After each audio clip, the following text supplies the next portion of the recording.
Hello students of class 8. Today we will study the lesson number 5, that is the title is Father Damien. As you have seen in the picture there is a person and some other persons are there and they all are building a hut or a cottage for the persons. Students, Father Damien was a person who set an example of real human who helped the other, especially the lepers. In past, lepers were sent out of their homes and out of their colonies, and they are not treated as a human, and no medication for them was available on that time. But Father did lot for them. Let's read all the services of Father Damien. From the stories of the courage by Claudie McKinnon. So ये एक story है जो कि extract लिया गया है, क्लोडी ने इसको लिखा है. On the day he arrived in the leper colony, तो वो एक दिन था जब वो लेपर की कॉलोनी में पहुंचा. और जो जगह वहाँ पर जो लेपर्स जो थे, लेपर्स कहते हैं जिनको कोढ़ हो जाता है, and this kind of disease it was not treated on that time in the ancient times, तो उनको कॉलोनी या शहर से बाहर निकाल देते थे. Father Damien visited the every part of miserable settlement. तो फादर डेमियन जो थे उन्होंने उस कॉलोनी का या उस इलाके का एक एक हिस्सा जो है वो विज़िट किया और उसके मिजरेबल सिचुएशन जो होती है, बहुत ही तरस खाने वाली या कह सकते हैं या बहुत ही बिटर टाइप कंडीशन, उसको देखा और ऑब्जर्व किया. Almost all the terrible suffering and the helplessness he found on side of hope. तो ये वो मोमेंट था कि जब बहुत ज़्यादा टेरेबल, मुश्किल और सफरिंग और एक लाचारी या मजबूरी की कंडीशन इसने देखी. He found a sigh of hope, लेकिन उसमें भी उसने वहाँ पर एक होप नज़र आई, एक उम्मीद नज़र आई. A tiny chapel neglected but the complete.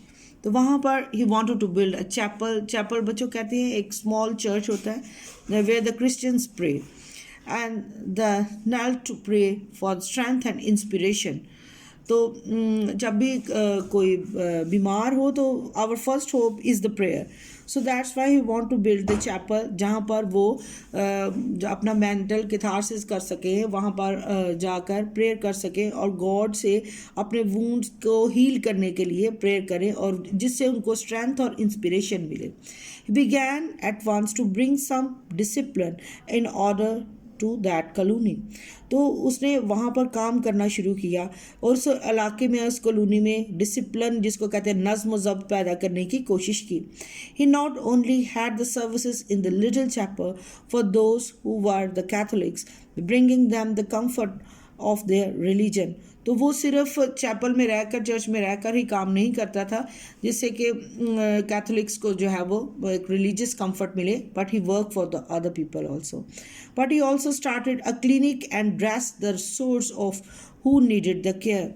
लेकिन उसने वहाँ पर एक क्लिनिक कायम कर लिया, तो जिसमें उसने जो लेपर्स थे उनकी ड्रेसिंग की, यानी उनको जो मरहम पट्टी की और उनके सोर जो उनके ज़ख़म जो थे उनको हील करने के लिए इलाज शुरू किया. The lepers soon saw that there at last was someone who was not afraid of them and disgusted by them.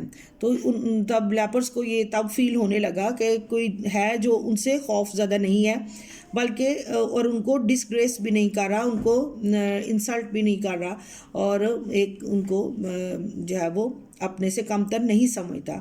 And they began to respect him. Before long he was able to persuade them to start doing something to help themselves and each other.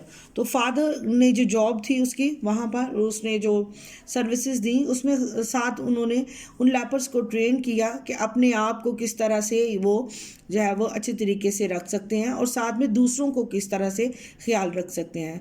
The first thing to do was to lay on a leper water supply which was badly needed. तो सबसे पहली जो उनकी ज़रूरत थी कि वहाँ पर पानी अवेलेबल नहीं था, तो उसने उसके लिए भी कोशिश की. He persuaded the government to provide the pipes and organized the stronger lepers to lay them, working himself the harder than anyone else. तो वहाँ पर उन्होंने गवर्नमेंट को ये रिक्वेस्ट की कि उनको पाइप्स वगैरह जो हैं वो वहाँ पर दिए जाएं, पानी की अवेलेबिलिटी दी जाए। और वहाँ पर जो कुछ ऐसे लेपर्स जो थे, they were little bit stronger than others, तो वो उनको इन्वॉल्व किया कि वो वहाँ पर काम करें। Next he taught them to build proper wooden cottages. तो वहाँ पर उसने एक और नया ट्रेंड दिया कि वुडन या लकड़ी के बने हुए जो थे कॉटेजेस जो थे, हट्स जो थे, उनके लिए बनाने शुरू किए विद टिम्बर लकड़ी का नाम है, which he manage to persuade the government to send them. तो इसके लिए उसने गवर्नमेंट से ऑब्लाइज किया, रिक्वेस्ट की कि इस तरह के वुडन हट जो हैं उनको उस कॉलोनी में बनाकर दिए जाएं। Each cottage had a garden of fruit, vegetable and flowers. तो वहाँ पर जो भी कॉलोनी है वहाँ पर फ्लावर्स की प्लांटेशन की जाए, वेजिटेशन, और उसमें फ्रूट्स वगैरह अवेलेबल हों, so the healthy diet they can take from them. And then he set up a hospital and persuaded some of the more healthy lepers to help him with the dressing। तो वहाँ पर उसने क्योंकि वो अकेला था तो उसको चाहिए थे अपने साथ कोई इस तरह के लोग जो दूसरे ज़्यादा लोग थे उनकी भी मदद कर सकें। तो ही इन्वॉल्व सम हेल्दी लेपर्स, जो कुछ बेहतर थे उनको इन्वॉल्व किया कि दूसरों को जो है वो सर्विसेज देते हैं। Later, with the help from the sympathetic people in other parts of Hawaii, he was able to start the orphanages for the children। तो उसी प्लेस पर वहाँ पर उसने ऑर्फन चिल्ड्रन जिनके पेरेंट्स नहीं थे। When the chapel was too small for all the Father Damien flock, they built another larger and more beautiful one। तो जब चैपल जो था वो उनके जो जितने भी वहाँ पे कॉलोनी में रहने वाले लोग थे उनके लिए कैपेसिटी जो है वो कम पड़ गई, and they build the larger one. Sorry, वहाँ पर उन्होंने एक और बड़ा सा चैपल बनाया। Father Damien successes in raising the spirits of his people was an important as any of his work. तो उनका जो काम था, जो मेन पर्पस था कि उनके दरमियान एक अच्छी चीज़ पैदा करना, that was raising a spirit among the people. He taught them not to be afraid of dying, but to look forward to as it the end of their troubles। तो उनको जो बताना चाहते थे कि वो मरने से डरे नहीं, बल्कि दैट विल बी, इससे आगे देखें कि इससे आपकी मुश्किलात ख़त्म होगी, and the good time will come. He made their lives cheerful with the music, color and the festivals। तो वहाँ पर वो म्यूज़िक और कलर से और फेस्टिवल से जो त्यौहार मनाते थे उनकी लाइफ को मोर कलरफुल एंड मीनिंगफुल बना दिया। द चर्चेज वर गेली painted and his services full of singing and सर्मनी।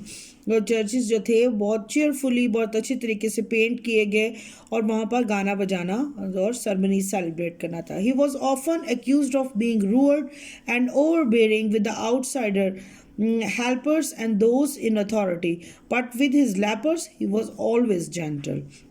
तो उनकी जो एक खूबी थी या एक हैबिट थी उसमें यह था कि वो जो आउटसाइड हेल्पर्स थे उनको वो डिस्करेज करते थे, उनके साथ वो रूअर्ड ही रहते थे, लेकिन लेपर्स के साथ he was very gentle, he was very soft and kind with the lepers.